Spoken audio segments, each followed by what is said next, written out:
Hello বন্ধুরা, কেমন আছেন সবাই? আশা করি আপনারা সবাই খুব ভালো আছেন। আর সেই সঙ্গে সঙ্গে আপনাদের যে পোষা পাখিগুলো আছে সেগুলো অনেক ভালো আছে। তো বন্ধুরা, এখন আমরা অনেকেই বদ্রির ফার্ম করে বদ্রি পাখি পালন করছি বা অন্যান্য পাখি আরও অনেক পালন করছি। তো স্পেশালি আমি একটা ছোট্ট টপিক আপনাদের সঙ্গে শেয়ার করব, ছোট্ট একটা টিপস, আমার ছোট্ট অভিজ্ঞতা আপনাদের সঙ্গে শেয়ার করব, যেটা কিনা আমাদের যে বদ্রির ফার্মে আমরা ব্রিডিং করাই বা কেজেতে ব্রিডিং করাই, যেখানেই ব্রিডিং করাই না কেন, তো সেখানে একটা প্রবলেম হয়ে যায় আমাদের। অনেক সময় দেখা যায় যে বদ্রির ফার্মে আমরা যে হাঁড়িতে আমাদের বাচ্চা হলো, ছোট বাচ্চা থাকতে থাকতে বাচ্চা বড় হতে হতে কিছু বড় হয়ে যাওয়ার পরে বাচ্চা মারা যাচ্ছে। তো হাঁড়িতে বাচ্চা মারা যাচ্ছে, এর কয়েকটা কারণ আমি যেটা উপলব্ধি করেছি, এবং আমি আমার নিজের ফার্মেতে নিজের সেট আপে বা আমার কেজেতে কেজ সেট আপও আছে, আমার কলোনি সেট আপও আছে। তো এই কেস সেট আপ বা কলোনি সেট আপে যে সমস্যাটা আমি ফিল করেছি এবং সেটার সমাধান কিভাবে হয় সেটাও আমি কিছুটা বুঝতে পেরেছি, সেটাই আপনাদের সামনে আগে তুলে ধরতে চেষ্টা করছি।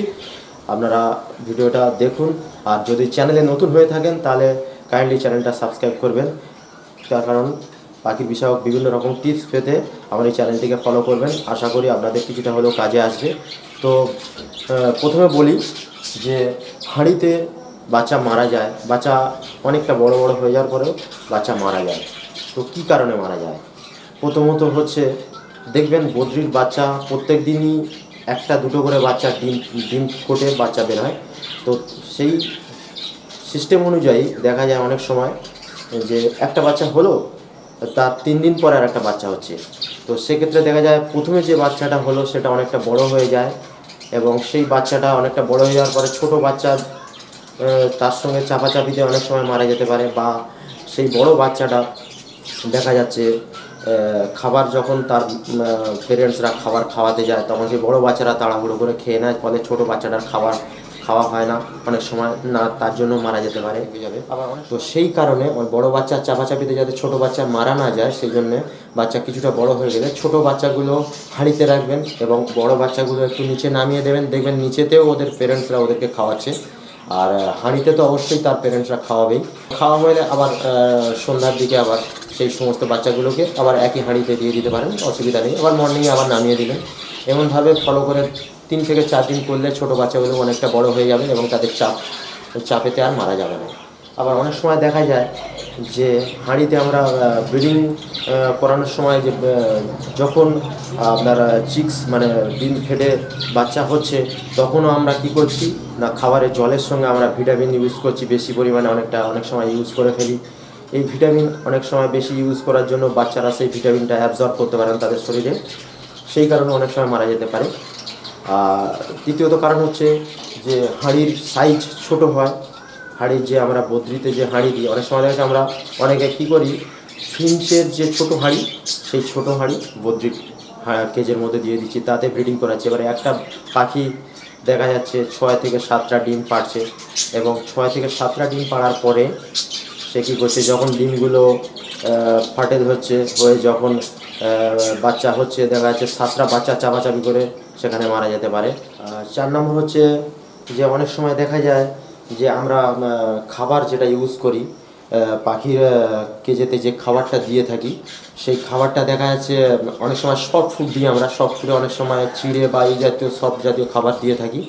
অনেক সময় দেখবেন যে হাঁড়িতে যে বাচ্চাগুলো আছে, সেই বাচ্চাগুলোকে মাঝে মধ্যে বের করে দেখবেন যে তাদের মুখের উপরটা, নাকের উপরে খাবার অনেকটা আটকে গিয়ে তাদের নাকটা সম্পূর্ণ ঢাকা হয়ে গেছে, এরকম একটা পরিস্থিতি হয়। তার ফলে তাদের শ্বাস প্রশ্বাস নিতে সমস্যা হয়, এই কারণেও মারা যেতে পারে। আর অনেক সময় দেখা যায় যে তাদের মুখেতে খাবার এমনভাবে আটকে যায় যে তারা মুখ খুলতে পারে না, তার কারণেও অনেক সময় বাচ্চা মারা যেতে পারে।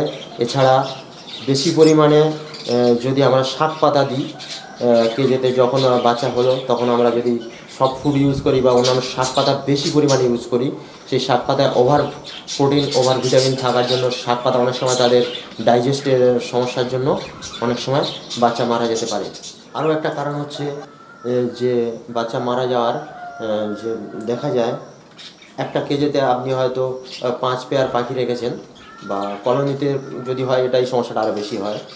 তো 5-6 পেয়ার পাখি যেখানে আমরা একসঙ্গে রাখি, ব্রিডিং করাই, অনেক সময় দেখা যায় একটা হাঁড়িতে যখন বাচ্চা উঠলো, অন্য কোনো পাখি সেই হাঁড়ি দখল করার জন্য সেই হাঁড়িতে প্রবেশ করে এবং সেই বাচ্চাগুলোকে সেই অন্য পাখি অনেক সময় কামড়ে বা তাদেরকে চেপে অনেক সময় মেরে দেয়, দিয়ে সেই হাঁড়িটা সে দখল করে তাতে সে ব্রিডিংয়ের জন্য চেষ্টা করে।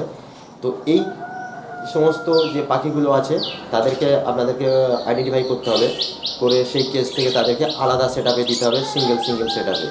না হলে সেই পাখিটা আপনার অন্যান্য যে হাঁড়িতে যে বাচ্চাগুলো আছে তাদেরকে আক্রমণ করবে এবং তাদেরকে অনেক সময় মেরে দেয়।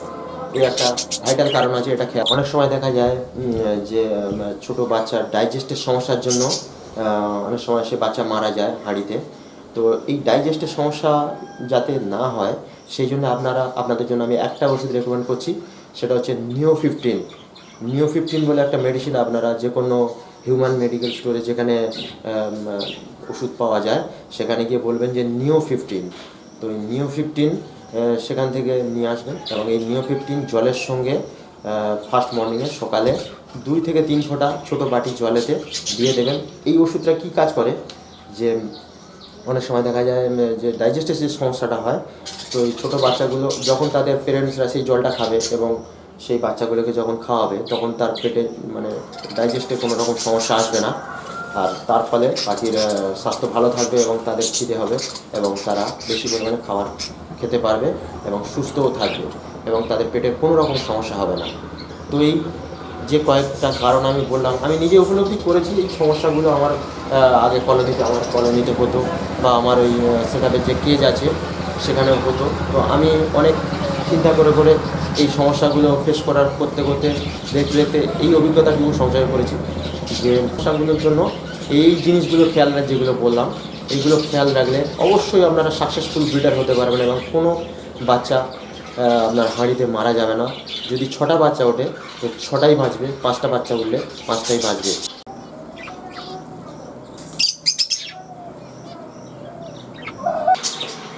তো বন্ধুরা, আজকে এই পর্যন্তই। নেক্সট দিন নতুন কোনো টপিক নিয়ে আপনাদের সামনে অবশ্যই আবার আসবো। আপনারা ভালো থাকবেন, সুস্থ থাকবেন। নমস্কার।